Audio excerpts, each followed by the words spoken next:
Pemirsa, pabrik pembuatan rak telur di Kabupaten Pangkep, Sulawesi Selatan ludes terbakar. Pemadam kebakaran sempat kesulitan memadamkan api akibat banyaknya bahan yang mudah terbakar di dalam pabrik.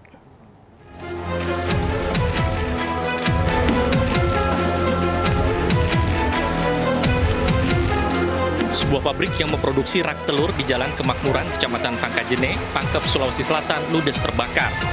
Api dengan cepat menghanguskan seluruh bahan pembuatan rak telur. Sejumlah rak telur yang siap jual ikut ludes terbakar.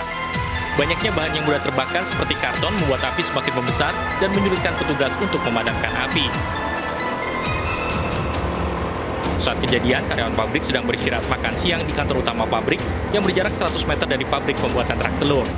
Diduga api berasal dari arus pendek listrik. Asalnya dari mana, Pak? Dari sana, timbul asap, langsung telepon pemadam langsung merespon ke sini. Iya. Penyebabnya arus pendek. Iya. Kita jam berapa, Pak? Ya. Jam berapa mulai telepon? Yang sekitar jam 12. Api baru bisa dipadamkan sekitar pukul 12:50 waktu Indonesia Tengah setelah 5 unit mobil pemadam dikerahkan ke lokasi kebakaran. Tidak ada korban jiwa dalam kebakaran ini, namun kerugian ditaksir mencapai ratusan juta rupiah. Dari Kabupaten Pangkep, Sulawesi Selatan, Saharudin, iNews melaporkan. Pemirsa, akibat tingginya curah hujan, muara sungai yang berada di Batu Bara tidak mampu menampung debit air. Hal ini mengakibatkan ratusan rumah di Batu Bara terendam banjir.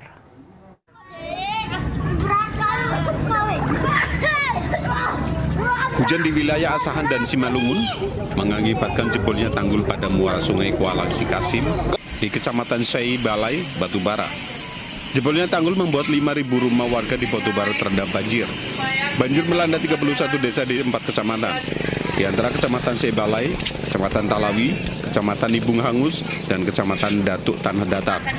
Ribuan rumah terendam banjir dengan kedalaman air mencapai 50 hingga 80 cm. Pemerintah Batu Bara bersama Polres Batu Bara dan TNI sudah mendirikan tenda-tenda pengungsian dan dapur umum. Namun warga lebih memilih untuk tinggal di rumah dan mendirikan tenda darurat di dekat rumah mereka, agar dapat senantiasa mengontrol keamanan rumah agar tidak dimasuki maling. Nek, banjir ini sebelumnya pernah terjadi atau enggak, Nek? Pernah juga sekali, tapi tak pernah segini. Ini lebih besar, lebih besar lagi. Ini lebih besar lagi, Nek, ya? Selain merendam ribuan rumah, banjir juga mengakibatkan ribuan hektar tanaman padi terancam gagal panen. Dari Batu Bara, Sumatera Utara, Fadri Pelka, iNews melaporkan. Pemirsa, jangan biarkan anak Anda di luar rumah tanpa pengawasan. Di Kabupaten Tangerang, Banten, aksi jambret ponsel terjadi. Pelaku menjambret ponsel anak-anak saat tengah bermain di luar rumah.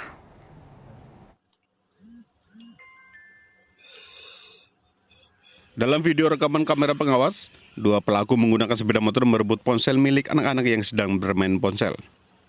Modus pelaku berpura-pura menanyakan seseorang dan langsung mengambil paksa ponsel yang digenggam salah satu anak. Pada saat kejadian, situasi lingkungan perumahan dalam kondisi sepi, sehingga pelaku dengan mudah merampas ponsel milik korban.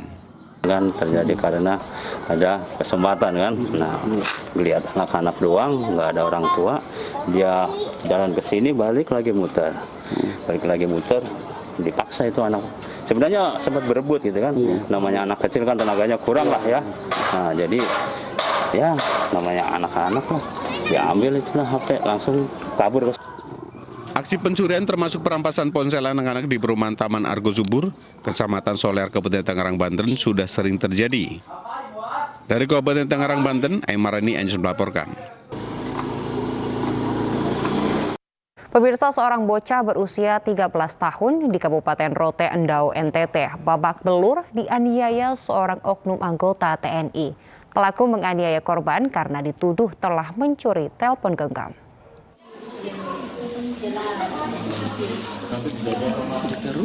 Bocah berusia 13 tahun ini terbaring lemas di ruang perawatan rumah sakit di Kabupaten Rote Endau, Nusa Tenggara Timur. Wajahnya babak belur dan sekujur badannya memar usai dihajar seorang oknum anggota TNI. Pelaku menuduh bocah ini telah mencuri telepon genggam sehingga menganiaya korban. Sebelumnya korban dijemput sejumlah anggota TNI dari rumahnya di Kelurahan Metina, lalu dibawa ke rumah salah satu anggota TNI dan dianiaya hingga pingsan. Dandim 1627 Rotendao Letkol Enduk Permadi Eko mengatakan pihaknya bertanggung jawab atas tindakan dari salah satu anggotanya ini. Tadi malam juga sudah berkomunikasi juga dengan keluarga, jadi kami sangat menyayangkan terjadinya hal ini, sehingga kami merasa perlu untuk hadir dalam hal ini terkait dengan hal ini. Dan perlu saya tegaskan sekali lagi pada rekan-rekan media bahwasanya walaupun kita memang melaksanakan kegiatan ataupun upaya-upaya secara kekeluargaan karena memang kita, tapi kalau di dalam militer tetap ada ketentuan dan aturan yang harus dilaksanakan, sehingga pelaku kini telah dilaporkan ke Denpom Kupang untuk diproses. Dari Kupang, Nusa Tenggara Timur, Eman Suni, iNews melaporkan. Pemirsa, seorang balita berusia 4 tahun di Tangerang Selatan, Banten dianiaya orang tua angkat. Korban menderita luka lebam dan trauma, sementara ibu tiri korban ditangkap polisi.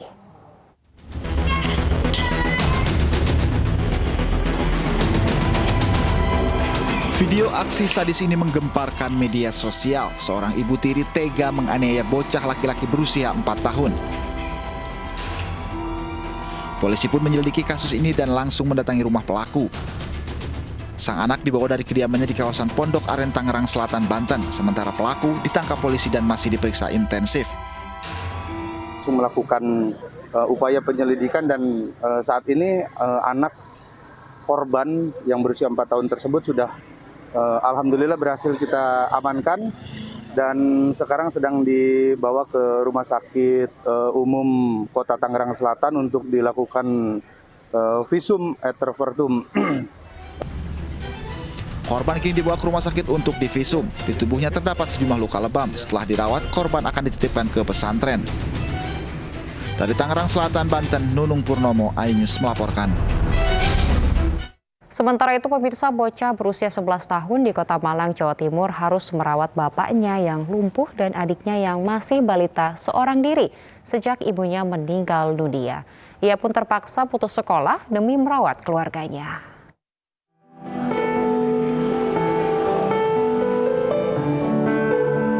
Sejak ibunya meninggal dunia, Ilham harus merawat ayahnya yang lumpuh dan adiknya yang masih berusia 4 tahun seorang diri.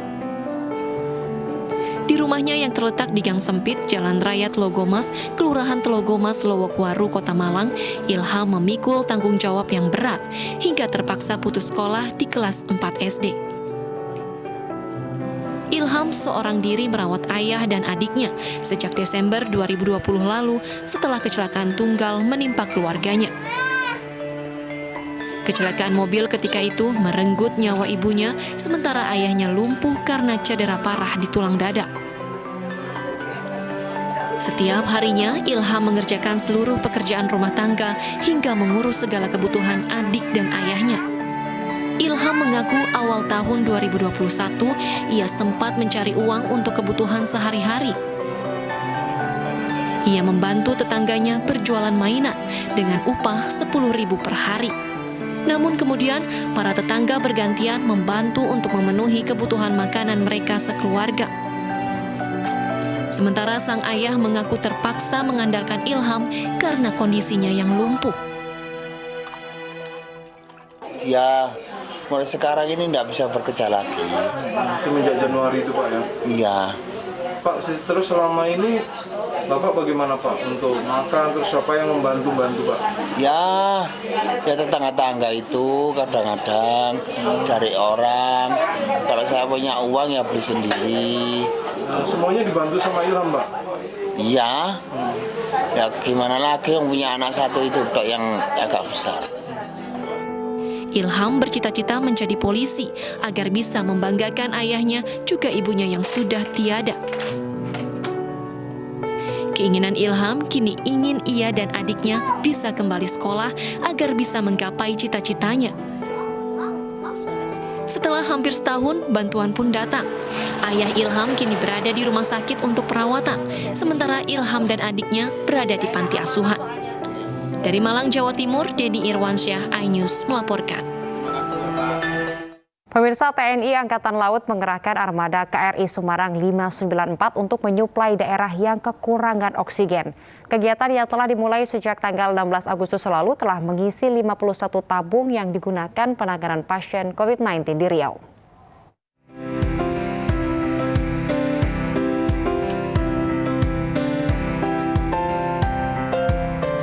KRI Semarang 594 membantu penyuplaian oksigen di beberapa wilayah di Riau sejak 16 Agustus 2021. Pengiriman oksigen ini untuk membantu pemerintah dalam penanggulangan pandemi COVID-19. Setidaknya 51 tabung telah disalurkan kepada beberapa wilayah yang membutuhkan untuk menjaga ketersediaan pasokan oksigen. Kepala Staf TNI Angkatan Laut, Laksamana TNI Yudo Margono SEMM memerintahkan saya selaku Panglima Komando Armada 1 untuk menggerakkan unsurnya. Jadi kita memiliki kapal rumah sakit yaitu KRI Semarang. KRI Semarang 594 di Dumai Riau sebelumnya juga membantu ketersediaan pasokan oksigen untuk keperluan medis di Belitung atas permintaan pemerintah Provinsi Riau kepada Panglima TNI. Atas nama pemerintah Provinsi Riau dan masyarakat Riau serta Satgas Penanganan COVID-19 Provinsi Riau mengucapkan terima kasih dan penghargaan setinggi-tingginya kepada Bapak Kasal yang telah membantu kapal KRI bertugas di Riau untuk membantu masyarakat Riau. Beberapa kegiatan yang dilaksanakan saat kedatangan KRI Semarang 594 yakni serbuan vaksinasi kepada masyarakat maritim. Kegiatan ini atas kerjasama TNI Polri di wilayah Riau, KKP, Dinas Kesehatan, dan pemerintah daerah setempat dengan target 1.000 penerima vaksin. Bakti sosial juga dilakukan di antaranya donor darah yang bekerja sama dengan PMI, serta pembagian sembako kepada warga yang terdampak pandemi COVID-19. Dari Dumai, Kepulauan Riau, Tim Liputan iNews melaporkan. Kepala Staf TNI Angkatan Laut Laksamana TNI Yudo Margono meninjau pendidikan komando calon prajurit petarung Korps Marinir TNI Angkatan Laut di Baluran Situbondo, Jawa Timur. 523 taruna dan siswa calon prajurit Baret Ungu menerima materi dasar komando di Pusat Latihan Pertempuran Korps Marinir 5 Baluran Situbondo, Jawa Timur. 23 taruna AL tingkat 3 Korps Marinir Angkatan ke-68, 200 siswa pendidikan pertama Bintara Marinir Angkatan 40, dan 300 siswa pendidikan pertama Tamtama Marinir Angkatan 40 dilatih dan ditempat di Pusat Latihan Tempur Marinir 5 Baluran. Kasal Laksamana TNI Yudo Margono didampingi Komandan Korps Marinir Mayor Jenderal TNI Marinir Suhartono dan pejabat utama Mabesal memberikan motivasi dan semangat kepada 523 personel pendidikan komando Angkatan 166 tahun ajaran 2021. Mereka juga akan dilatih untuk di pantai atau di laut dalam pendaratan, sehingga tahap-tahap dasar komando yang tempatnya di sini, yang merupakan tempat puslaturnya marinir, mereka dididik untuk menjadi prajurit-prajurit yang profesional nantinya. Pusat Latihan Tempur Marinir 5 Baluran sebagai satuan pelaksana yang mempunyai tugas pokok melaksanakan latihan beraspek operasi amfibi, operasi khusus, dan mendukung terlaksananya pendidikan komando Korps Marinir, serta menguji satuan-satuan tempur yang berada di jajaran Korps Marinir TNI AL. Tim Liputan iNews melaporkan. Pemirsa, 3 anggota Dewan Perwakilan Rakyat Aceh berkelahi di sela sidang paripurna. Kami akan kembali usai jeda, tetaplah di iNews Pagi.